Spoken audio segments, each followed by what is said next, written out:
Alright, so this video is about directory traversals in Ubuntu Linux. Now, your directories may vary a little bit depending on if you got a different flavor or you added some options when you installed it, but this is a general breakdown of the directories that you will see in Ubuntu Linux. Now, I'm logged into an Ubuntu server right now, and what I'm going to do first is just run a couple commands. pwd is the first one, that's print working directory.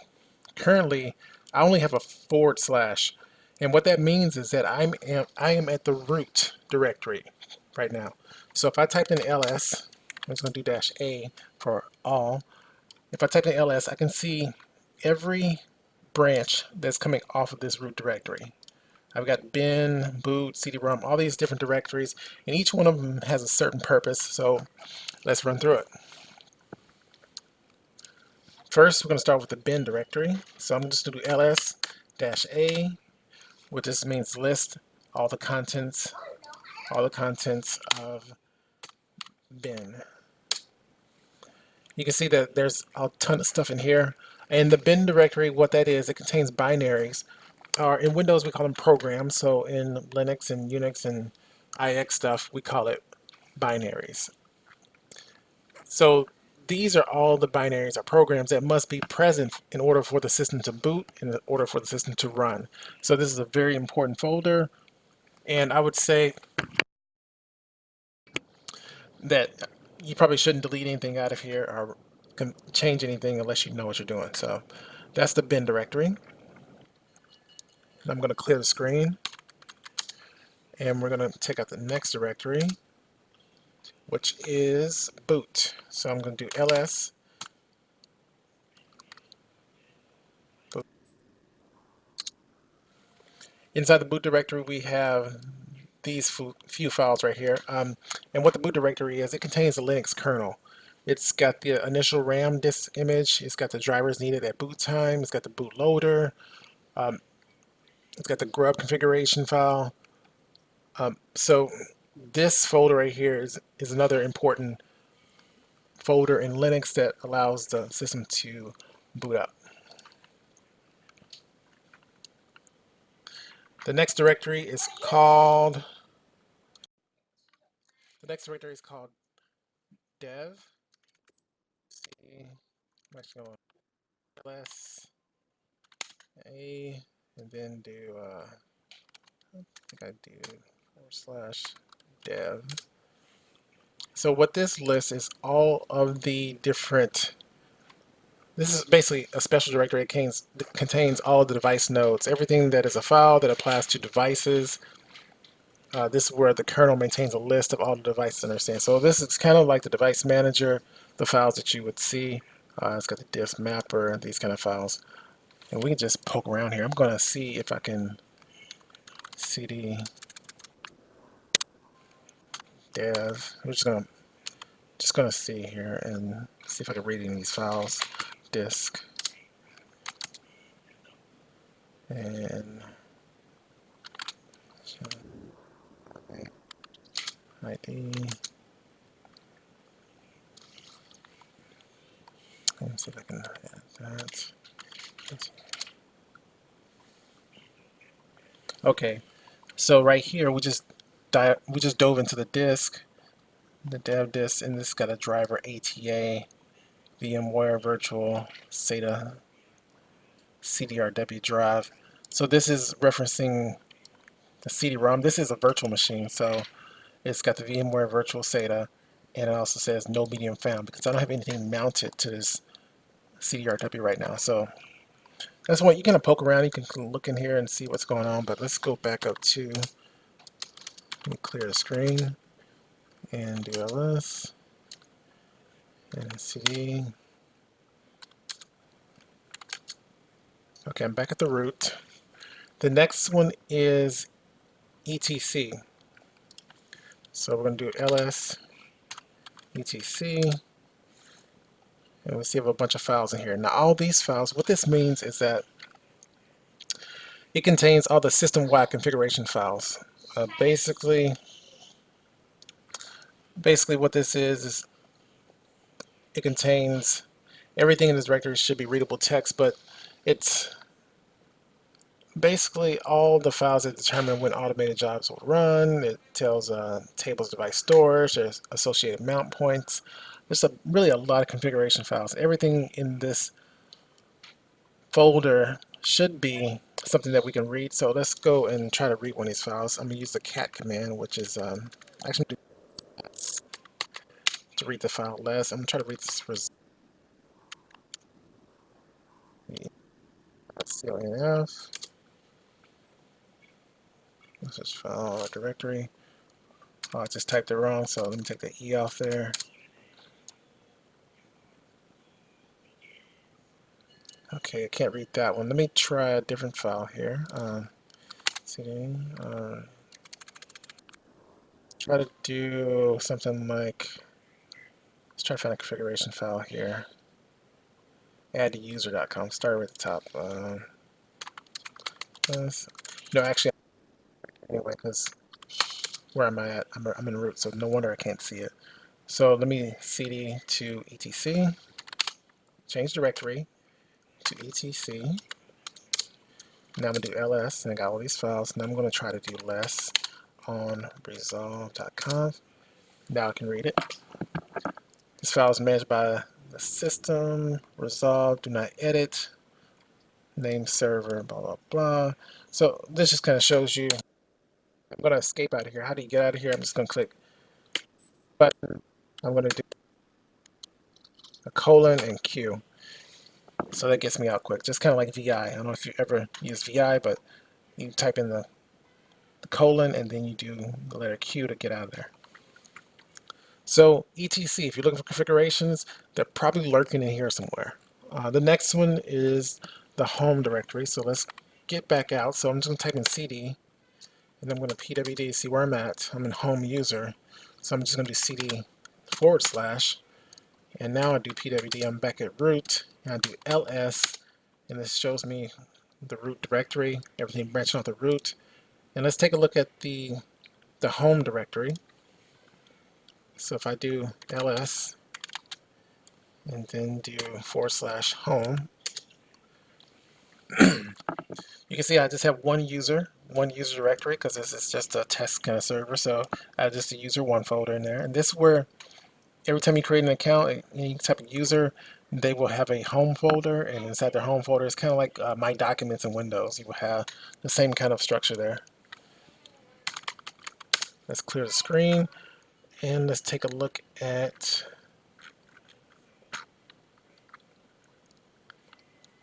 libary. Okay, so let's do ls lib. Okay, so the library folder. The library folder contains shared library files used by the core system program. So these are kind of like the DLLs in Windows. So these are the library files for Linux. Instead of DLLs, they have this library folder where it references all the core system programs. The next one to take a look at is, let's go back to clear and take a look at what else we have here. Now you can just basically expand these on your own and see what they are. A lot of times you're going to be looking in the bin folder. The lost and found is a each partition on the Linux file system, such as like the external ext3 will have this directory. It's in case of a corrupted file folder or a file system that gets corrupt, then this is where these directories get lost. So if you're trying to do like some kind of data recovery, you can sometimes look in lost and found and see if that file is there. I don't think there's anything in here, but we'll check it out with the ls-a and do lost and found and permission denied. So this is a system. This is a system that won't let us get into it. And I don't think I can get into it with this either. Actually, I can. So yeah, we can see there's nothing in lost and found. So you have to elevate your privileges to get into the lost and found folder, but there's nothing in there anyway because I haven't lost anything. So that's lost and found. Media. This folder right here is if you mount like a CD-ROM or you mount an image file or anything like that, then that's where this ends up at. So I don't have anything mounted now, so if I type in CD media, there's nothing in there. But if I had something mounted, it would show the ISO or the CD or whatever I had mounted in there, virtually or physically. So I'm going to hit C backslash, clear the screen again. The next folder to take a quick look at here is mount.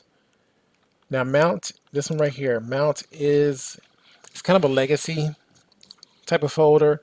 It has mount points for devices that have been mounted manually. The next one is the opt directory. OPT directory is used to install optional. So that's what it stands for, optional software.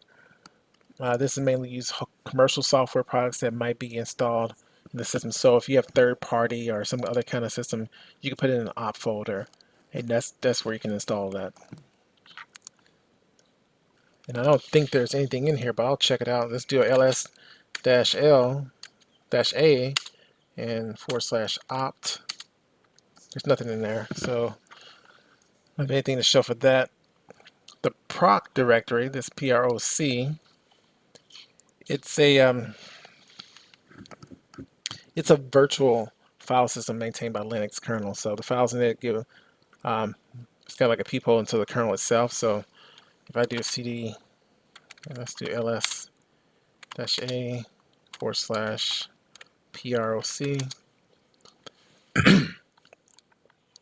So this has a lot of different files in here, and this is really into the kernel itself. These files, you don't want to mess with these files that typically are going to be something that's controlled by the system. They're swaps.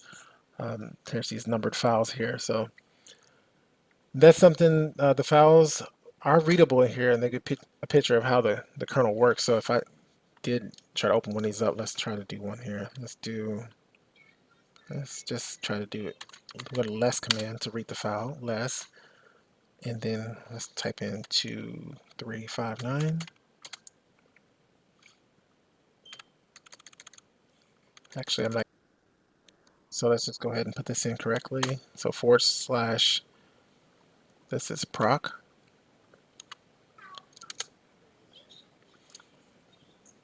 Two, 3, 5, 9.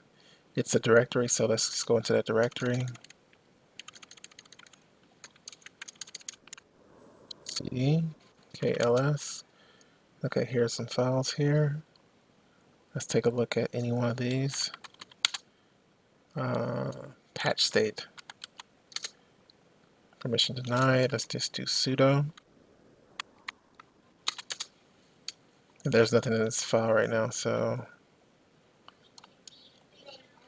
okay. Let's do a colon and Q and get out of there.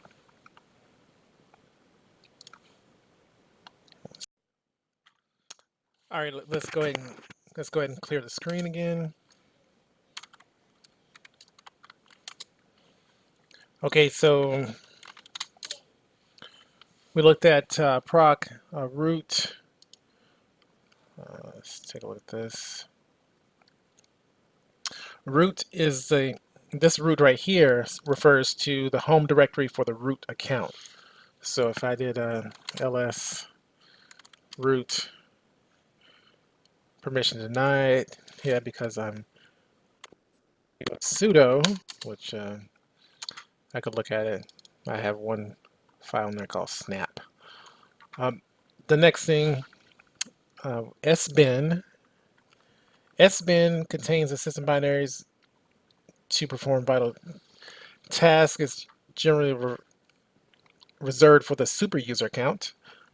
So that's sbin. And then we have, let's see what else. We have the user bin, the USR folder.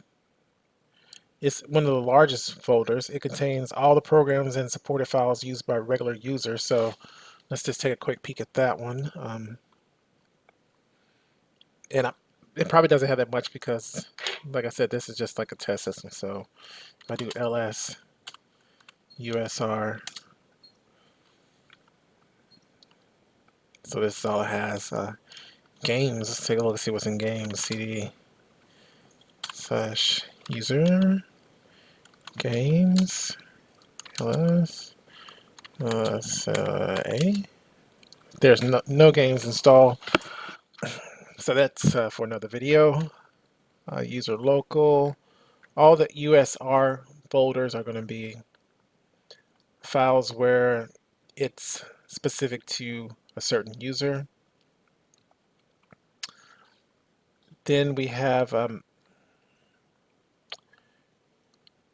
user share folders. Now the user share folders are where these are kind of like public folders where the files in there contain data, share data about programs, such as like default configuration files or icons and screen backgrounds, sound files and such.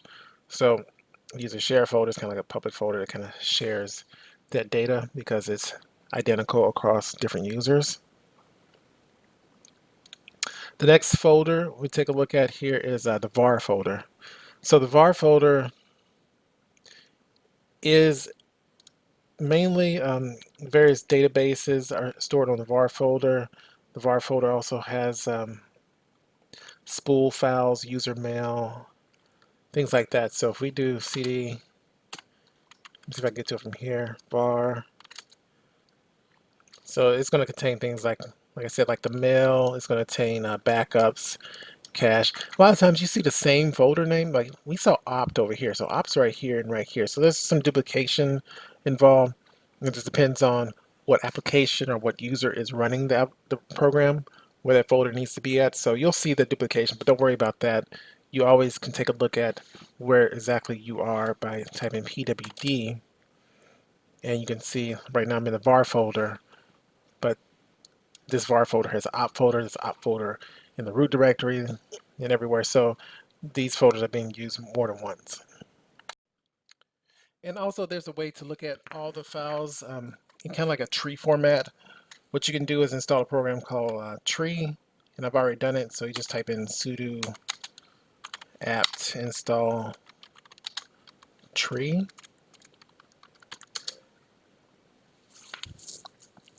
And so that's how you install the program tree, and it's what you think it is. If you type in tree, and we're going to use a switch D for just to show directories only.